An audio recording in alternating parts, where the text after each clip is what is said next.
할렐루야. 오늘도 주님의 그 풍성하신 은혜가 이 시간 예배로 나오신 모든 성도님들에게 함께 하시기를 축복합니다. 5월 13일 토요일 아침 예배를 주님께 드리겠습니다.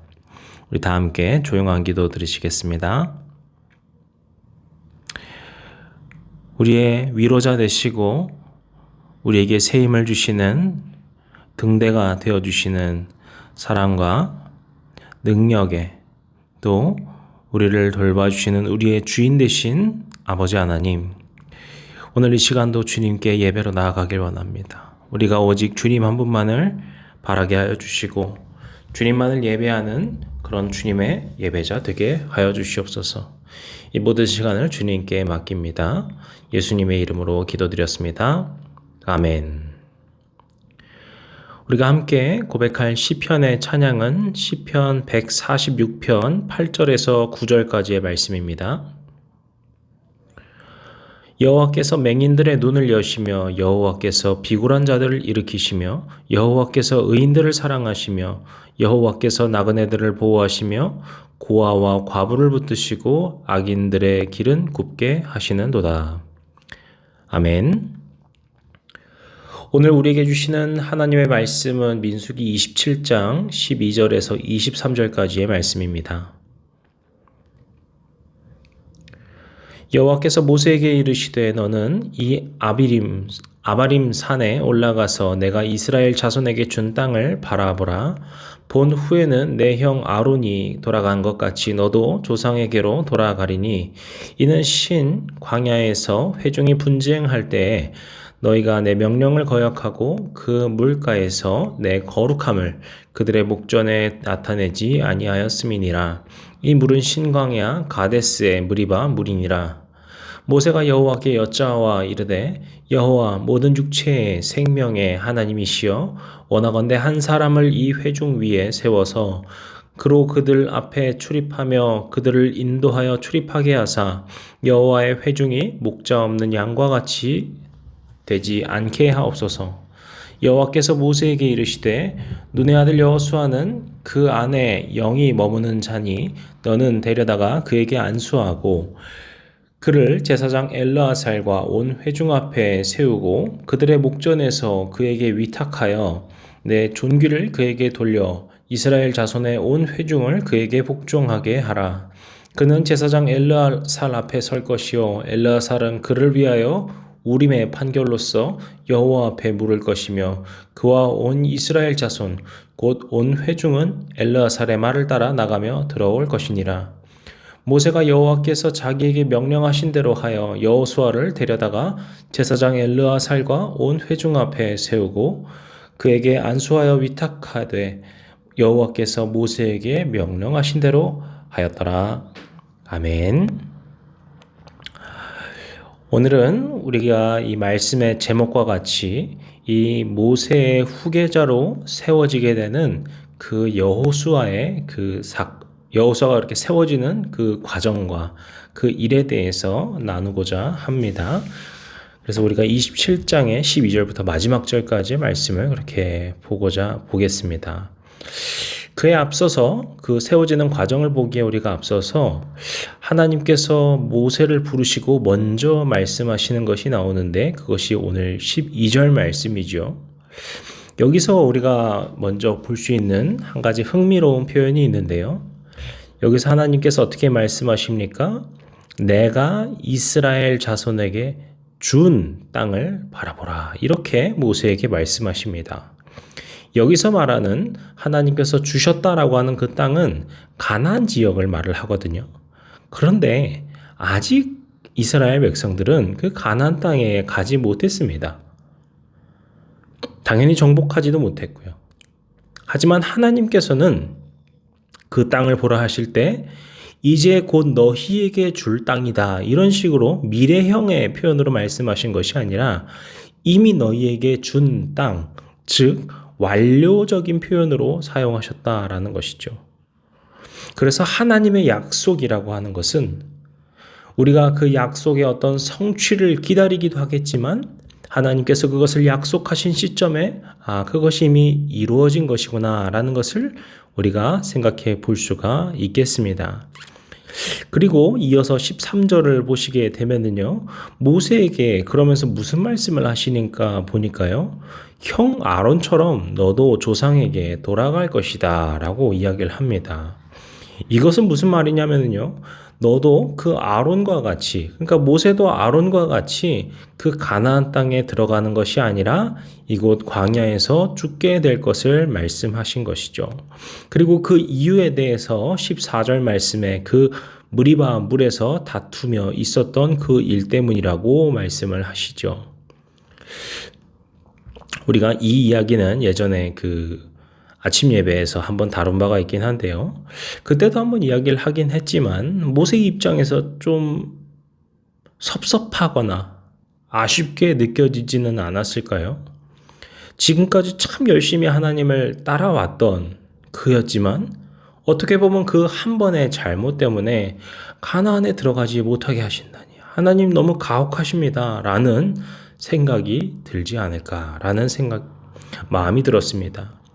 하지만 우리가 오늘 본문에서 보게 되는 모세에게는 그러한 모습 또는 그러한 표현이 전혀 없다라는 점에서 우리에게 놀라움을 줍니다. 모세는 오히려 이와 전혀 관련 없어 보이는 이야기, 아니죠. 정확하게는 자신의 이후에 무엇을 어떻게 해야 될지에 대한 준비를 위해 하나님께 말씀합니다. 하나님, 제가 죽은 후에 이스라엘이 목자 없는 양같이 다니면 어떡합니까?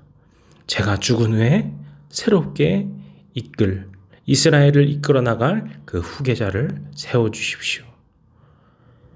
그는 하나님께서 주신 명령에 반박하는 것이 아니라 반항하는 것이 아니라 그것에 거부하려 하는 것이 아니라 그것을 있는 그대로 받아들입니다. 그저 하나님께서 다시 이스라엘 백성에게 새로운 지도자를 주시기를 간절히 구하고 있죠. 그리고 이 후계자를 세워달라고 하는 그 말에서도 좀 우리에게 생각할 만한 이야기를 줍니다. 지금까지의 과정을 봤을 때 모세는 이제까지 자신을 따르던 몇몇 사람들이 머릿속에 그려졌을 겁니다. 물론 그 중에는 여호수아도 있었겠죠. 그도 모세를 잘 따랐으니까요.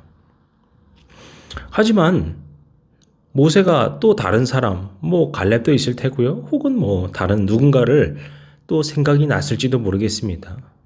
아니면은 비록 여호수아라 할지라도 그가 주님, 정말 저를 잘 따르는 그 여호수아가 참 좋지 않습니까? 이렇게 물어볼 수도 있겠죠. 그렇게 사람을 추천할 수도 있었을 것입니다. 하지만 모세의 그 질문, 16절, 17절에 나오는 그 바람은 무엇입니까? 철저하게 하나님께 물어보고 있는 것이죠. 그저 자신이 죽은 이후에 그 이스라엘을 인도할 그 후계자를 세워주십시오. 주님께서 그것을 해주십시오. 이렇게 우리는 모세가 마지막 순간을 준비하는 상황 속에서도 여전히 그가 하나님께 철저히 물어보고 또 주님의 그 응답에 순종하고 있음을 알 수 있습니다. 그래서 이제 18절에 가시게 되면은 하나님께서 어쩌면은 그가 예상했던 대로일 수 있지 모르겠지만 여호수아를 후계자로 삼으시죠. 그러면서 이때 하나님께서 어떻게 그 리더십을 어떻게 그에게 넘겨줄 것인지를 상세하게 19절부터 22절까지의 말씀을 통해 21절까지의 말씀을 통해 설명을 합니다. 그런데 보시게 되면은 몇 가지를 볼 수 있는데 먼저 온 회중 앞에 그를 세워라 이렇게 말씀하시죠. 그리고 다음에 그들의 목전, 그러니까 회중들의 목전 앞에서 그것을 위탁하여라 라고 나오는데 이 위탁한다라는 말은 임명하는 것, 그러니까 그 권위를 넘겨준다 라고 보실 수 있겠습니다. 그리고 또 보시면 무엇이 있습니까? 내 존귀를 그에게 돌리라 라고 이야기를 합니다. 이것은 앞에 나오는 그 임명과 굉장히 비슷한 것이죠. 그래서 이 여호수아에게 그 리더로서의 권위를 주어라 라고 하는 표현이라고 볼 수 있습니다. 그리고 또 무엇이 있냐니까 엘르아사를 통하여서 우림에 판결하여서 여호와께 물어라 이렇게 이야기를 합니다. 이것은 우림과 둠밈의 판결을 말을 하는데요. 제사장이 하나님의 뜻을 물을 때 사용하는 것이죠. 그래서 공식적으로 그가 하나님께로부터 세워진 리더라는 것을 확인받는 과정이라고 볼 수 있겠습니다.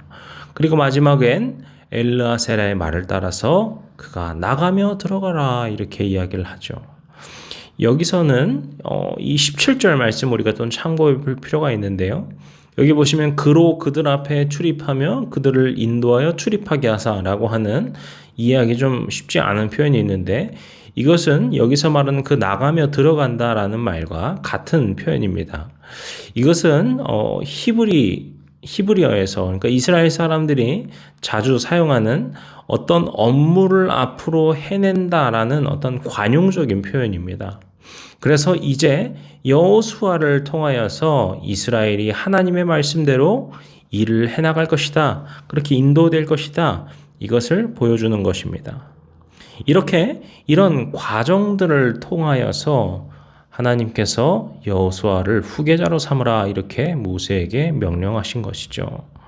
그리고 이제 22절, 23절에 가게 되면은 모세가 어떻게 반응하는지인데요.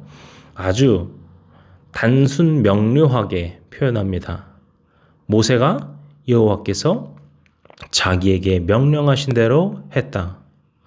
23절도 어순만 좀 다르지 같은 표현이죠. 여호와께서 모세에게 명령하신 대로 하였더라.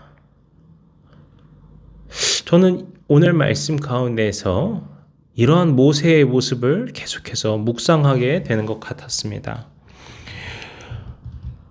그는 어떤 사람이었습니까? 어떠한 상황 속에서도 하나님의 말씀에 그저 순종하는 사람이었고요. 또 어떠한 상황이 놓였을 때 철저하게 하나님께 묻는 사람이었습니다. 그리고 또 하나님의 그 응답에 다시금 순종하는 사람이었고요. 또다시 질문이 있을 때 하나님께 다시 물을 수 있는 그런 사람이었습니다.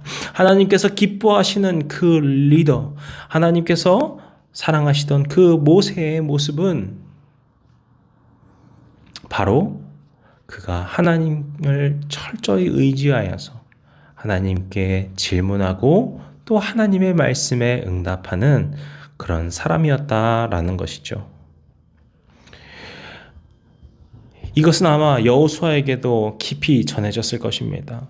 하나님께서 알려주시는 이 과정을 통하여서 여호수아라는 새로운 후계자가 세워지는 것이지만 여호수아에게 있어서 이러한 과정 자체보다 더 중요했던 것이 있다면 바로 이렇게 순종하는, 철저하게 하나님 앞에 순종하는 모세의 모습이었을 것입니다. 그리고 여호수아가 또한 후계자로서 또 이스라엘을 인도하는 자로서 그 모세의 모습을 따라서 하나님께 철저히 순종하며 따르는 그런 삶을 살게 되는 것이죠. 오늘 우리가 살아가는 삶에도 이러한 순종하는 모습, 또 하나님께 귀 기울이는 모습이 필요할 줄로 믿습니다. 또 하나님께서 무엇을 바라실까? 하나님께서 지금 나에게 무엇을 원하실까? 우리가 끊임없이 질문하며 묻는 그런 믿음의 자세가 필요할 것입니다. 주님께서는 오늘도 우리를 기다리고 계십니다. 우리와 대화하고자 하시고 우리에게 말씀하고자 하시고 우리를 인도하시고자 하십니다. 오늘 이 모세의 모습을 기억하면서 저와 우리 모든 성도님들도 주님, 제가 주님의 말씀에 귀 기울이길 원합니다. 제가 지금 이 시간 주님의 말씀에 순종하기를 원합니다. 주님의 말씀을 깊이 마음에 새기고 따르기를 원합니다. 그렇게 주님께 믿음으로 또 순종으로 나아가시는 저와 여러분이 되시기를 주님의 이름으로 간절히 축복합니다. 기도하시겠습니다. 사랑과 은혜로 우리를 축복하여 주시고 주님의 그 은혜의 길로 인도하여 주심에 감사드립니다. 오늘 우리에게 주신 말씀, 그 모세의 모습을 기억하길 원합니다. 그리고 그가 걸었던 길을 여호수아가 따랐던 것처럼 주님, 우리도 이 믿음의 선진들의 모습을 따르게 하여 주시옵소서. 그래서 오직 주님 앞에 순종하는 믿음으로, 또 주님께 질문하는 신앙으로, 그렇게 주님의 말씀하심에 그 인도하심에 묵묵히 걸어가는 담대함으로 나아가는 주의 백성들 되게 하여 주시옵소서. 오늘 우리가 하루 살아갈 때 오직 주님의 살아계심을 경험하는 이 하루가 될 수 있도록 도와주시옵소서. 이 시간 우리 가운데 살아 역사하시고 인도하여 주시는 우리 주님 예수 그리스도의 이름으로 기도드렸습니다. 아멘. 이제 우리 주기도문으로 오늘 예배를 마치도록 하겠습니다. 하늘에 계신 우리 아버지여, 이름이 거룩히 여김을 받으시오며 나라의 임하옵시며 뜻이 하늘에서 이룬 것 같이 땅에서도 이루어지이다. 오늘날 우리에게 일용할 양식을 주옵시고 우리가 우리에게 죄진 자를 사하여 준 것 같이 우리 죄를 사하여 주옵시고 우리를 시험에 들게 하지 마옵시고 다만 악에서 구하옵소서. 나라와 권세와 영광이 아버지께 영원히 있사옵나이다. 아멘.